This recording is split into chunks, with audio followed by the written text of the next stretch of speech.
For a great cup of joe, there's one thing you should know. Your morning brew can also be playful. Buff Boy Brewing guys make the temperature rise, and you surely feel naughty when you swallow our coffee. If you want some real heat, give your mouth a fine treat. You will want some more, rest assured. Buff Boy Brewing, you can't get enough of. It's time for The Scribble, your weekly fix of celebrity chats, bizarre stories in the news, and basic random chatter with best-selling author and syndicated radio host Jeremy Bradley. Make sure your seat is in the upright and locked position and your barf bag is securely in place. Here's Jeremy Bradley.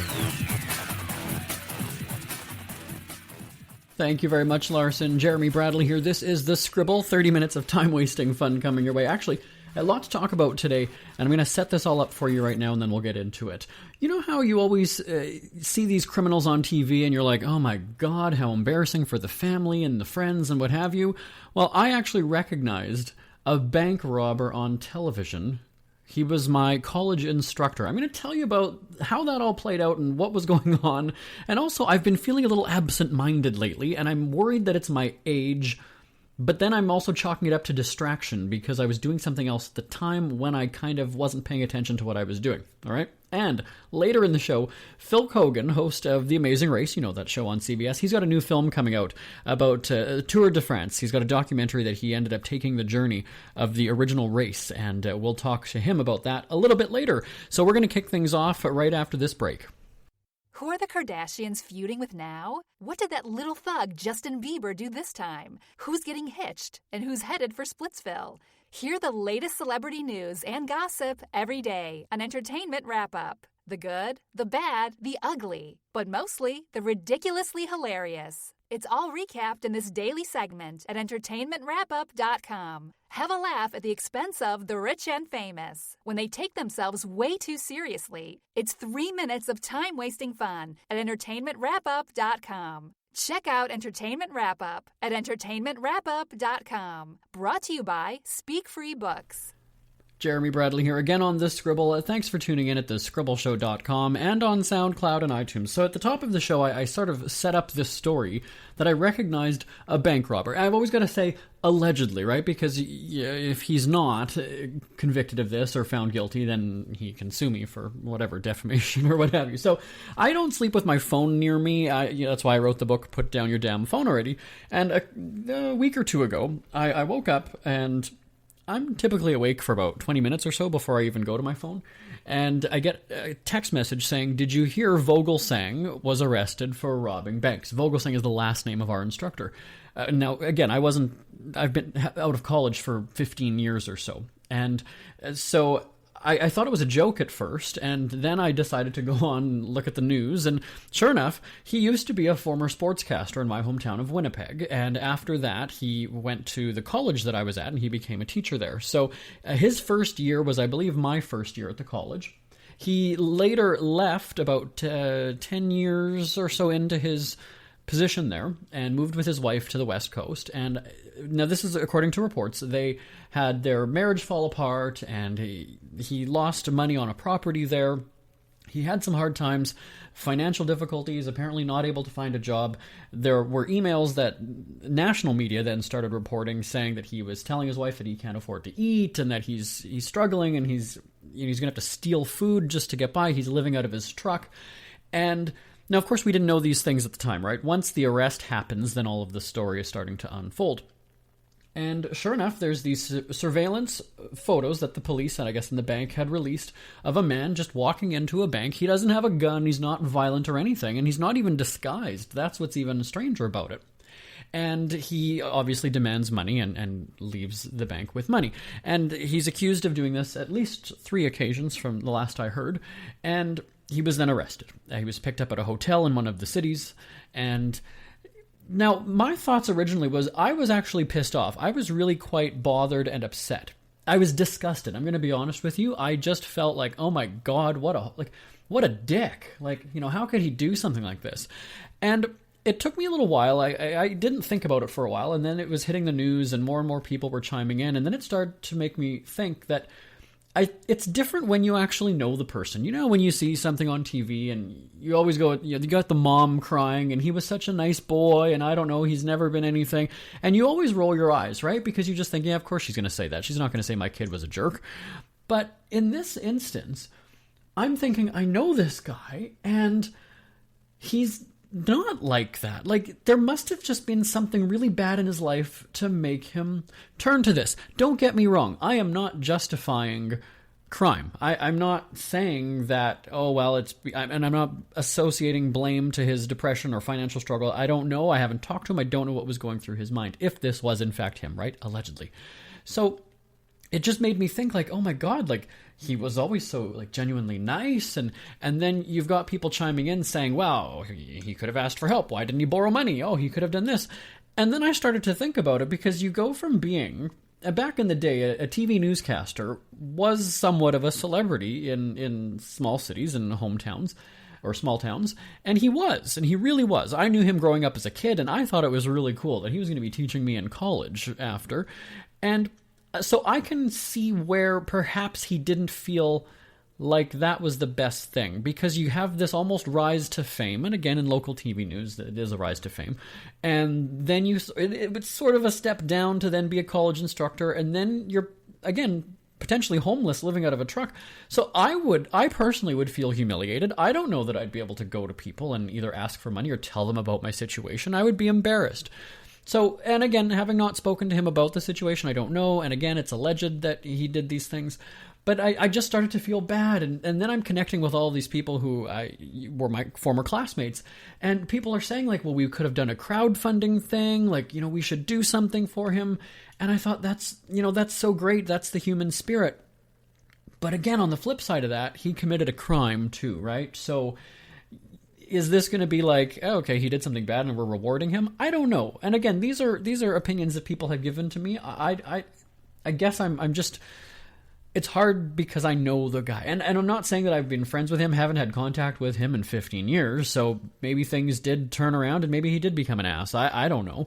But so there was just that part of me that's like, what happened? Something must have happened. Like, the fact that he didn't even try to disguise himself, allegedly, to go into a bank and just, like, walk in and hand a note and ask for money. Like, to me, that just screams that he's just lost hope. And I don't know, it made me feel incredibly sad. I'd love to know your thoughts. Have you ever been either watching the TV or you're reading the newspaper and all of a sudden you see a name that you recognize and you're like, holy crap, that can't be. And sure as poop, it is. It was ridiculous. It was crazy. And there was a situation in the summer, I think it was, that I had been reading the news, and there was a story about a child porn bust. And I like reading the crime report just to see where in the city I live, where the stuff is happening, what's going on. And I looked, it was in my parents' neighborhood. It was a name that looked familiar to me, like a guy that lived across the street from my parents. He was a kid growing up with us, and he still lives there now. He's 30-something years old. And it had his age, so it had the neighborhood. Now, the last name was common, and there were various spellings that you could have of that name, so I didn't know if this was him. I didn't realize that he'd still lived at home. So I forwarded the story to my brother, and I was like, is that how you spell their last name? Like, is that him? Was he arrested for child porn? He's like, I don't know, I haven't seen him. So he forwards that to my mom and asks my mom, and my mom says, well, I haven't seen him around lately, so I don't know. But, how does, would they tell the neighbors that across the fence or across the street and go, yeah, so-and-so arrested for child porn last week. That's my boy. Like, you just don't do that, right? So now we still don't know, because it's a delicate subject. How do you, bring that up? That, was your kid arrested for child porn?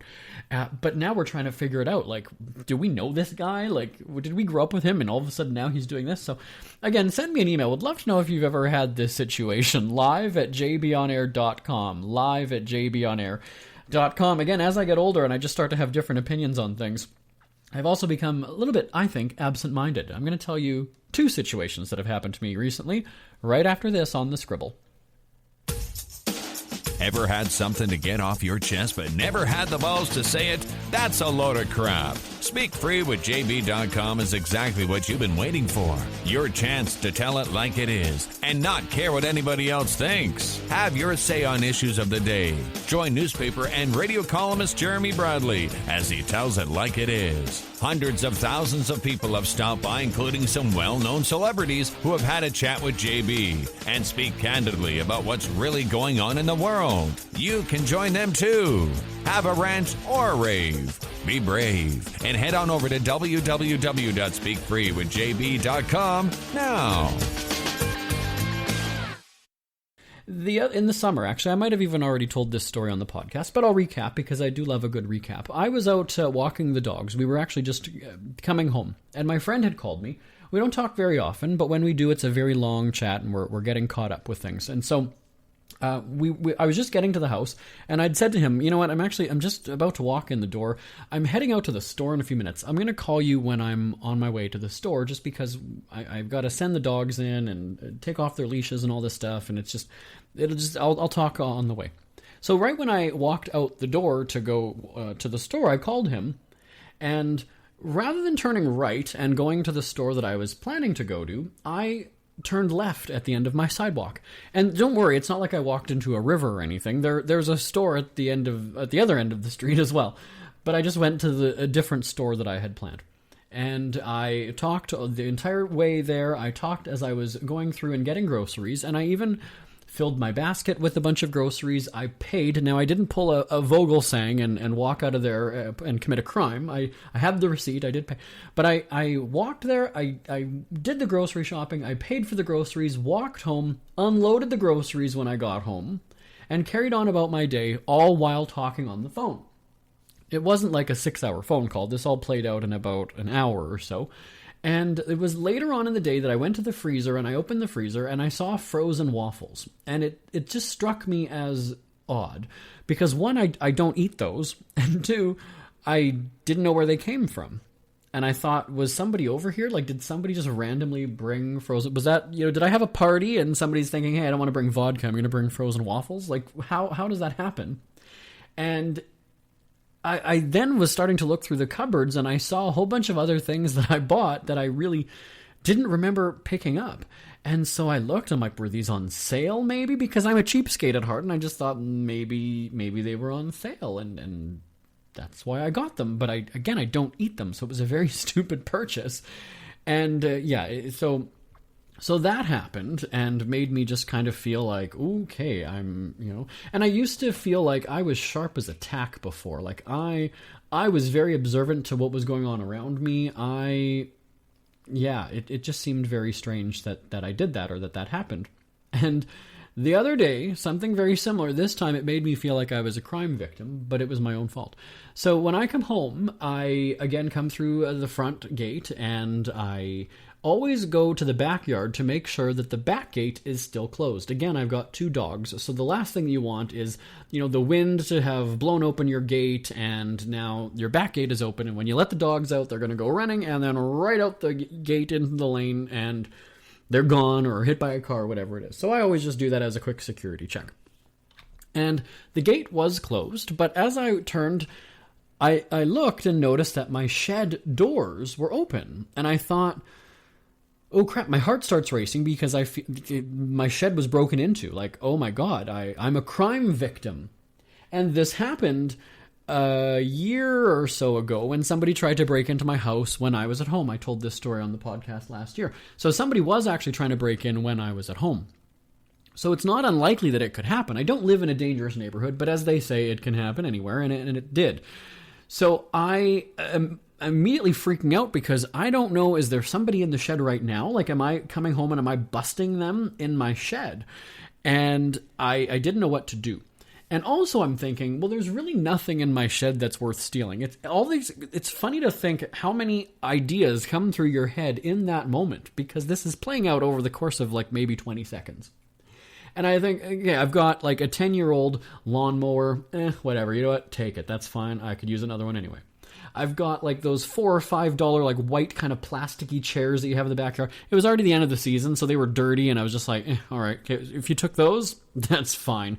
They're filthy, they're gross, take them. What's that? Maybe $10. And a garden hose. Yay. I don't even use it anyway. Take it. It's yours. So I then justify, I'm like, well, they're not going to get anything anyway. Not a big deal. As I slowly approach the shed, I look and I see, there's nobody in there.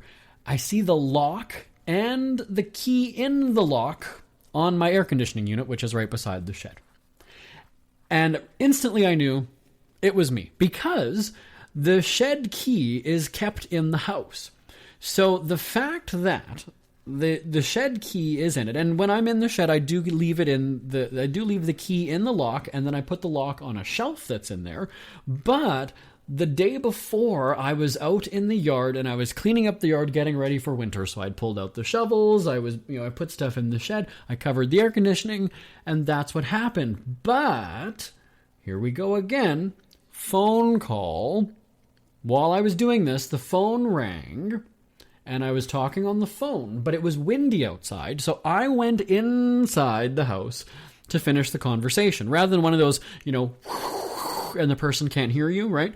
So I went inside, and the phone call went on for about 20 minutes, however long it was, and I guess I just forgot that I was out there doing that stuff, and I stayed in the rest of the night. So it was me that left the key and left the doors open, didn't lock it up or anything like that.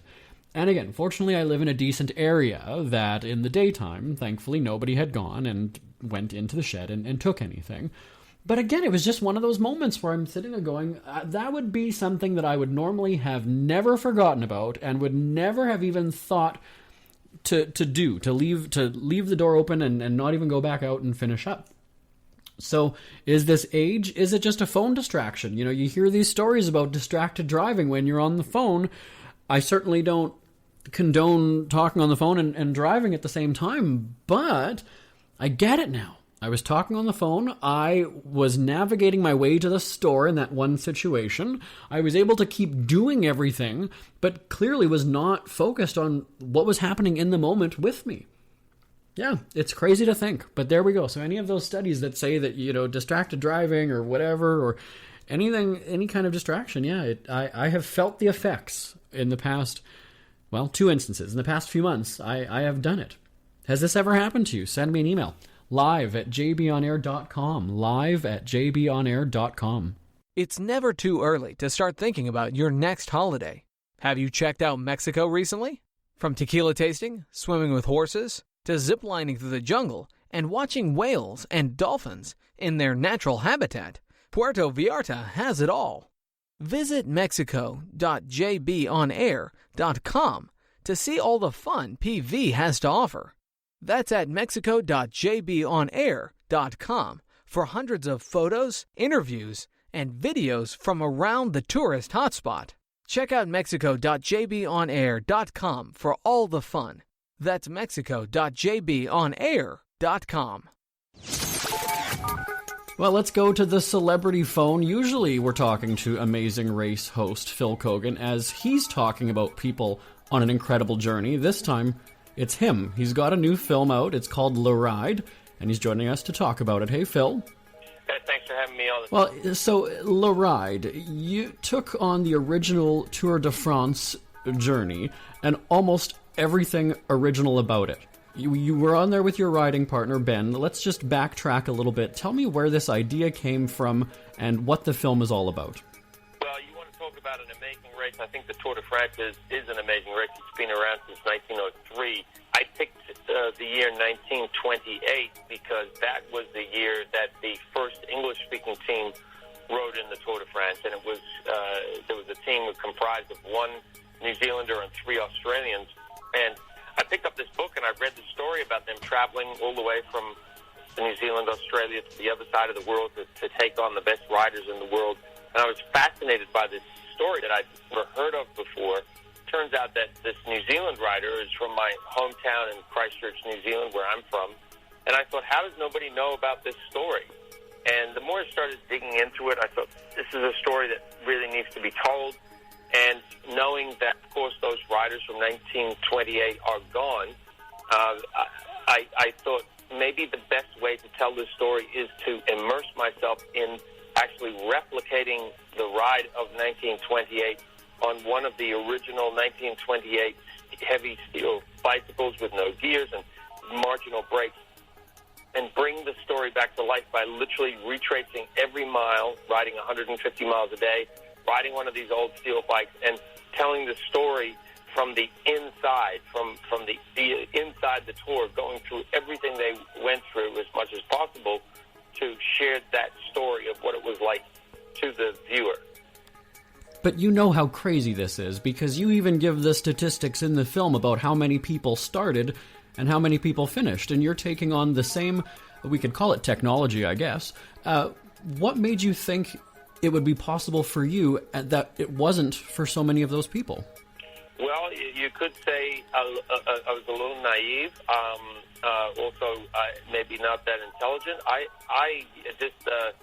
thought, well, what a great adventure to just give it a try. The highest attrition rate of any Tour de France in history was 1928. More people failed to finish that year of the Tour de France than any other race in history. 168 started, only 41 finished, and miraculously, members of this small, under-resourced, underdog team from down under managed to finish, and I was absolutely fascinated by this idea and felt that the story had to be told.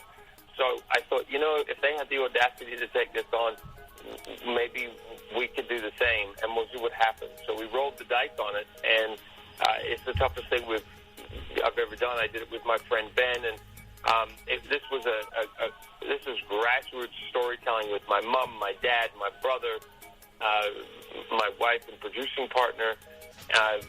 But we've produced something that I think is really interesting, and thankfully has got a lot of attention. And now we get an opportunity to share it with viewers on the big screen. It's the first documentary feature film that was shot in 4K using Sony's new F55 camera when it first came out, and so it's epic. It's the equivalent of Super 35 millimeter film in digital, and there's beautiful aerials of France, the Pyrenees, and the Alps.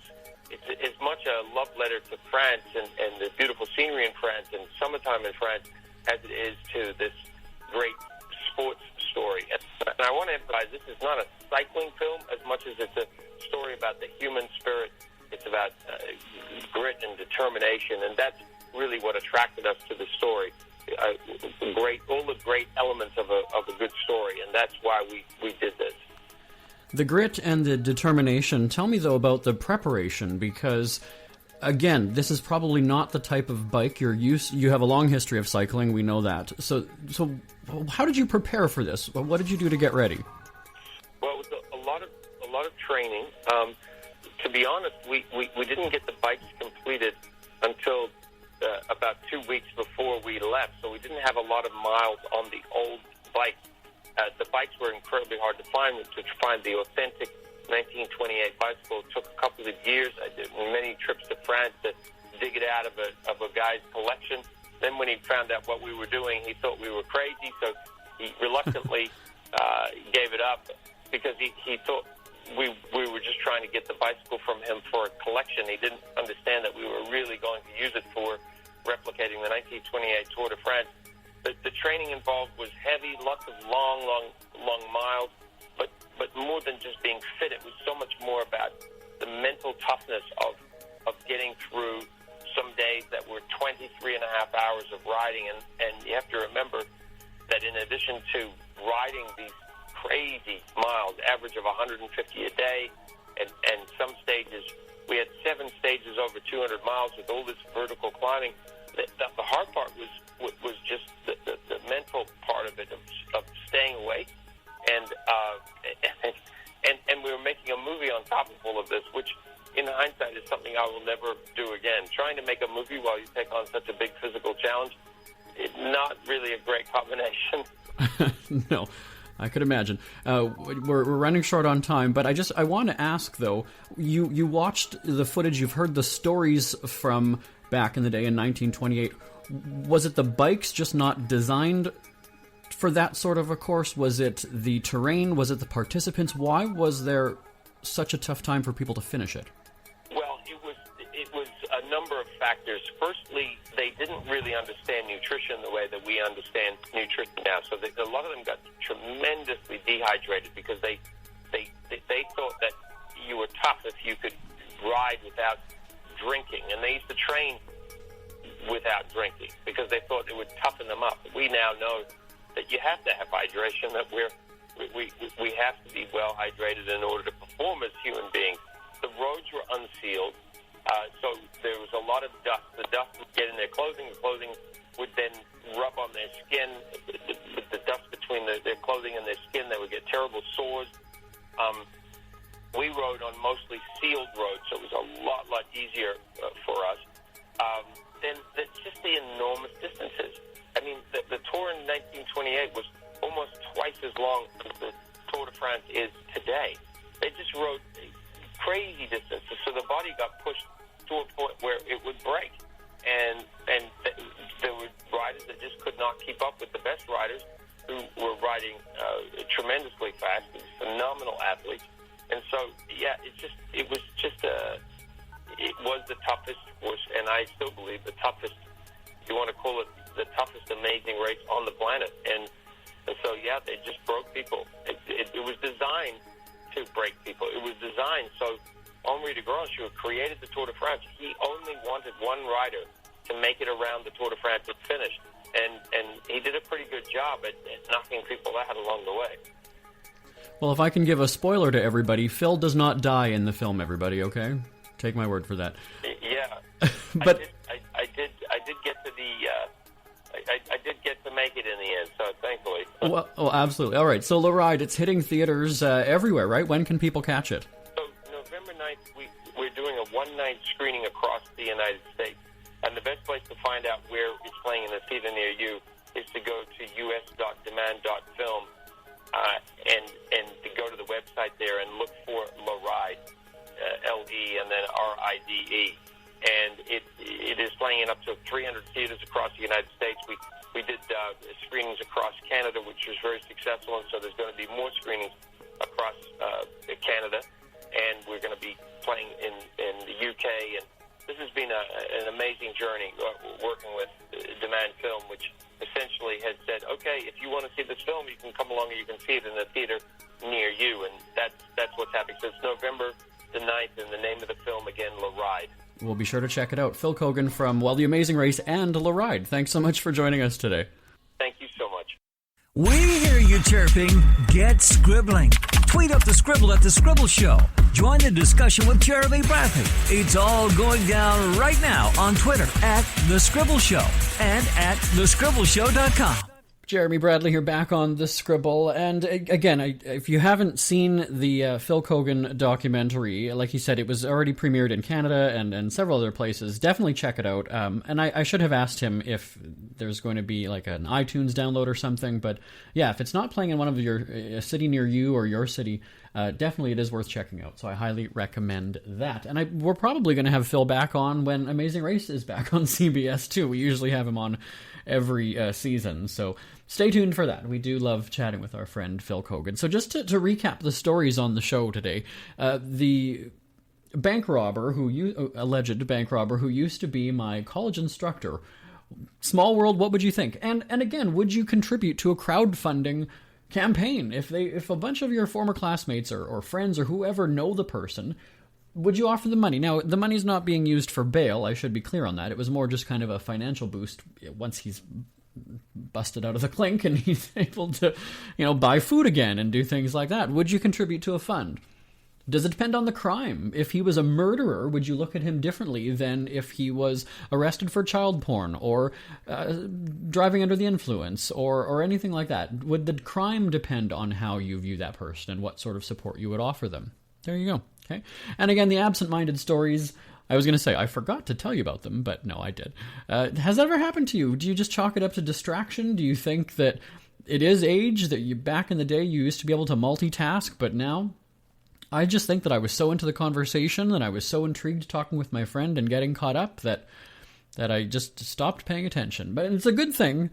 Somebody had mentioned to me during the break, it's a good thing you didn't get hit by a car or something like that. Then it would really be kind of like, what the hell happened? And that would have been bad, right? So anyway, always love hearing from you. Send me an email, chime in on anything that we've talked about this week, last week, anytime. live@jbonair.com. live@jbonair.com. And again, you can subscribe on SoundCloud, iTunes, or just go to our website every week, thescribbleshow.com. But definitely subscribe. You don't have to worry about downloading it and finding it. It'll just automatically come to you. And I'm back, same time, same place next week. What are we going to talk about? Oh, it's going to be fun. And we're going to waste 30 minutes of your time. Hope you'll join me then. I'm Jeremy Bradley. See you then. Bye-bye, everybody. Want more Scribble? Check out thescribbleshow.com for past shows, celebrity interviews, cheapskate tips, and more. That's at thescribbleshow.com and on Twitter at The Scribble Show. The Scribble is a speak-free media presentation. If you want some real heat,